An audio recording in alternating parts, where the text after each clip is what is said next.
मध्य प्रदेश में काबिज मोहन यादव सरकार द्वारा शासकीय भूमि अतिक्रमणकारियों से मुक्त करवाने की लगातार कवायद की जा रही है और इसी अतिक्रमण विरोधी मुहिम का शिकार हुई पूर्व कांग्रेस लाहौर विधायक डॉक्टर गोविंद सिंह की निजी कोठी पर प्रदेश भर की निगाहें आकर टिकी हुई है, जहां एक और स्थानीय दलित समाज के जनप्रतिनिधियों ने लामबंद होकर लाहौर के स्थानीय प्रशासन को लिखित आवेदन देकर पूर्व कांग्रेस लाहौर विधायक डॉक्टर गोविंद सिंह पर आम सार्वजनिक रास्ते पर कब्जा कर लेने का आरोप लगाया गया है, जिसके चलते दलित समुदाय के लोगों ने लिखित शिकायती आवेदन देकर प्रशासन से कार्रवाई की मांग करते हुए आम रास्ता खुलवाने की मांग की है। तो वहीं लिखित आवेदन के एवज में स्थानीय लाहौर प्रशासन द्वारा पूर्व कांग्रेस विधायक डॉक्टर गोविंद सिंह की कोठी का सीमांकन किया गया है और सीमांकन के दौरान विवाद की स्थिति निर्मित हो गई है और कांग्रेसी कार्यकर्ताओं द्वारा क्षेत्रीय लाहौर विधायक अमरीश गुड्डू शर्मा पर आरोप लगाए गए हैं कि वह राजनीतिक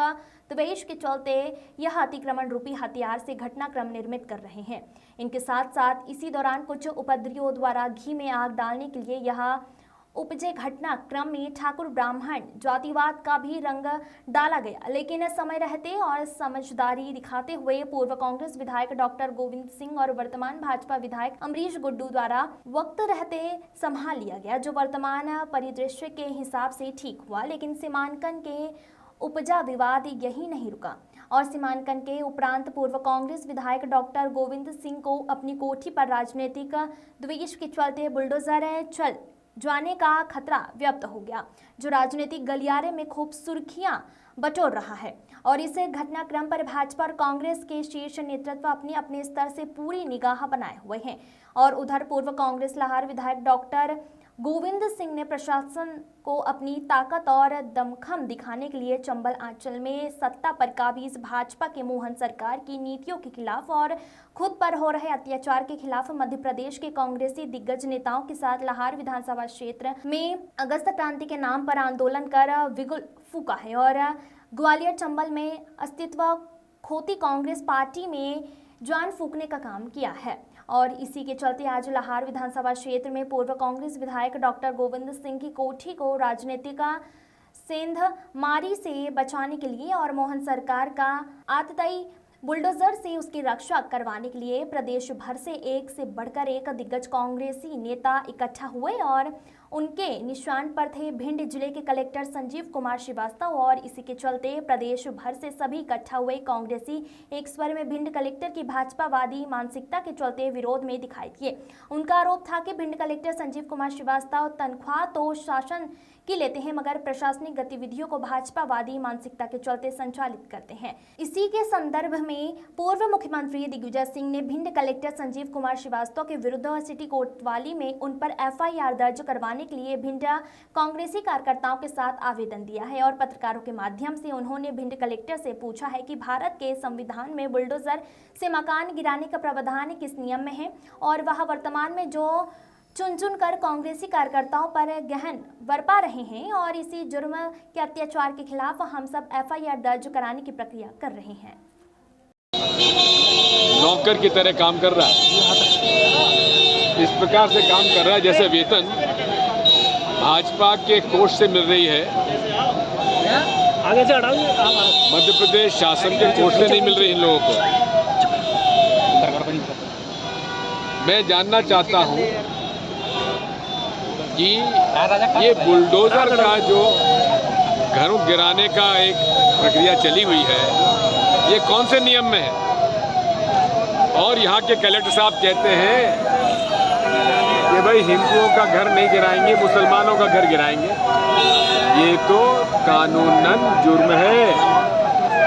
इस कानूनन जुर्म के जो प्रमाण हमारे पास है उसके आधार पर हम कोतवाली भिंड में जिला कलेक्टर महोदय के खिलाफ एफआईआर दर्ज कराएंगे।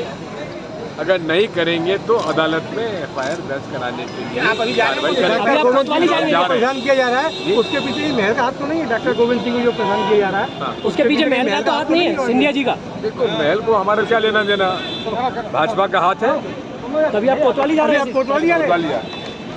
क्या है प्रमाण?